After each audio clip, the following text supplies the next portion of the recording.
이번 시간에는 자율신경 실조증에 대해서 말씀드리겠습니다. 그리고 이 자율신경 실조증을 치료할 수 있는 근막치료 접근법에 대해서도 말씀드리겠습니다.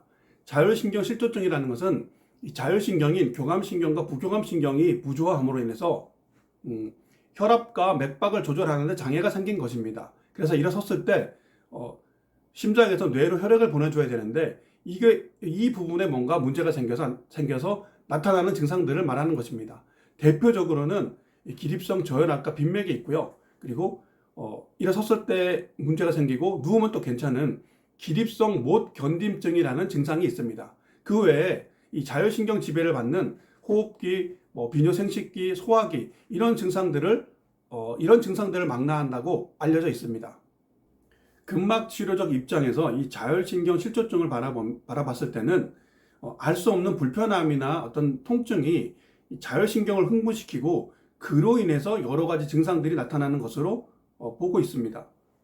이 알 수 없는 통증과 이 불편함이라는 것의 실체가 바로 근막에 있습니다. 즉 근막이 뭉치게 되면 여러 가지 통증이나 불편함들을 유발하게 되는데 그게 진단기기에 진단이 되지 않다 보니까 어떤 자율신경 실조증이라는 이런 증상의 집합체로 나타나게 된 것이 아닌가 하는 것입니다.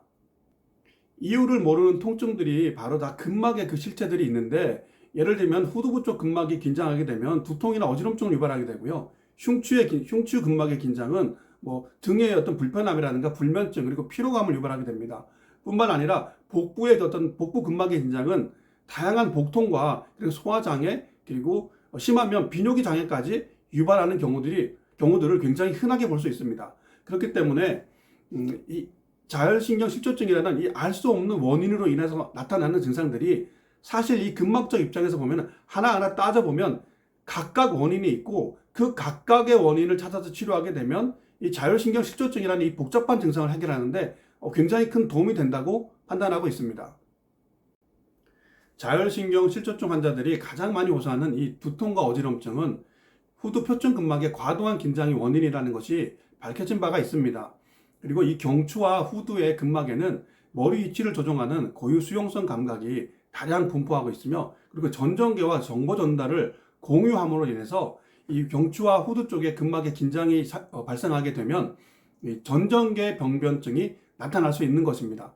예를 들면은 현기증이라든가 안구 진탕증, 평형장애 이런 어떤 병증들이 후두 근막과 경추 근막의 이상으로 나타날 수 있다는 것입니다. 그렇기 때문에 두통이나 어지럼증, 그리고 시야 장애 같은 어떤 눈의 증상이 있을 때는 반드시 경추와 후두부의 근막을 제1순위로 치료를 해야 됩니다. 실제 임상에서도 이 두통과 어지럼증 같은 경우에는 후두부 근막을 치료해서 해결되지 않았던 적이 거의 없다고 할 수 있을 정도로 굉장히 절대적인 영향을 미치는 곳이기 때문에 일단 머리 쪽에 어떤 증상이 있다면은 가장 먼저 후두 근막과 경추의 근막 손상을 찾아서 치료할 수 있도록 해야 됩니다. 머릿속에 안개 낀 것처럼 멍하고 답답한 증상이 지속되는 것을 브레인 포그라고 하는데요. 이 브레인 포그의 근막 치료적 접근을 본다면 어떤 특별한 단일 증상이 아니라 만성 두통의 변형 형태라고 판단하고 있습니다. 실제로 두통이나 어지럼증을 치료하는 과정에서 이 머리가 멍하거나 맑지 못한 증상들이 거의 대부분 함께 치료가 잘 되고 있고요. 그리고 심한 두통이나 어지럼증 없이 단순히 머리가 멍하다는 증상만 있을 때는 오히려 두통이나 어지럼증이 있을 때보다 훨씬 쉽게 해결되는 것을 볼 수 있습니다. 자율신경 실조증 환자분들이 두통, 어지럼증과 함께 가장 불편해하는 증상 중 하나가 바로 이 불면인데요. 여러 가지 치료에도 잘 낫지 않는 이 고질적인 불면의 원인은 등, 흉추, 근막 긴장에 있습니다. 이 등과 흉추의 근막이 긴장하게 되면 압통점들이 발생하게 되고요. 누웠을 때 바로 이 압통점이 활성화되면서 뇌를 각인시키는 것입니다. 그 때문에 잠들기가 어렵고 잠들어도 금방 깨는 현상이 나타나는 것입니다. 또한 이 흉추에는 교감신경절이 시작되는데 이 흉추의 경직이 교감신경을 흥분시키는 것이 아닌가 추측하고 있습니다. 그렇기 때문에 어떤 고질적인 어떤 불면을 갖고 있다면 반드시 흉추 근막의 긴장을 풀어주는 곳에서부터 치료를 시작해야 됩니다.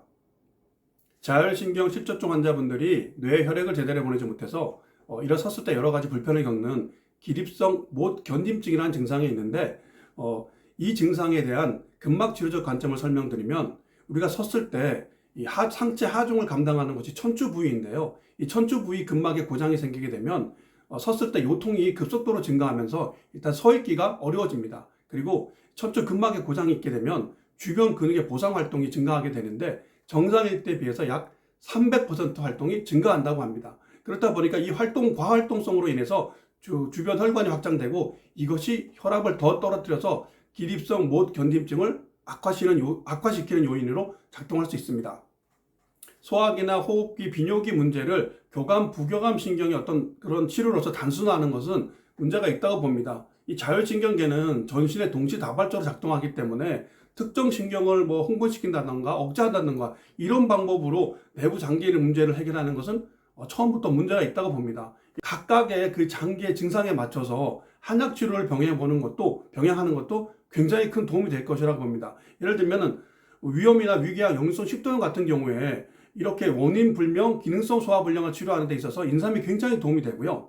그리고 비염이라든가 천식, 충동증 치료 같은 경우에는 마황이 대표적으로 사용할 수 있는 그런 약자입니다. 뿐만 아니라 호흡 곤란에는 귤피 같은 약자 쓸 수 있고요. 그리고 방광염이나 소변 분리, 야뇨증 같은 경우에는 복령이나 저령, 택사 같은 약들을 활용해서 굉장히 큰 도움을 볼 수 있습니다.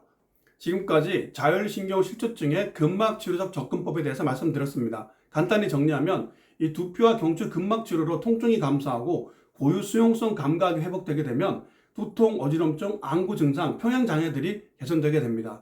그럼으로 인해서 브레인 포구가 자연히 걷히게 되고요. 또한 흉추 치료로 불면이 개선되고 소화기, 호흡기, 비뇨기 증상에 대해서 각각의 한약 치료를 진행해서 이런 증상들을 개선한다면은 궁극적으로 이 자율신경 실조증이라는 이 복잡한 증상을 해결하는데 큰 도움이 될 것이라고 봅니다.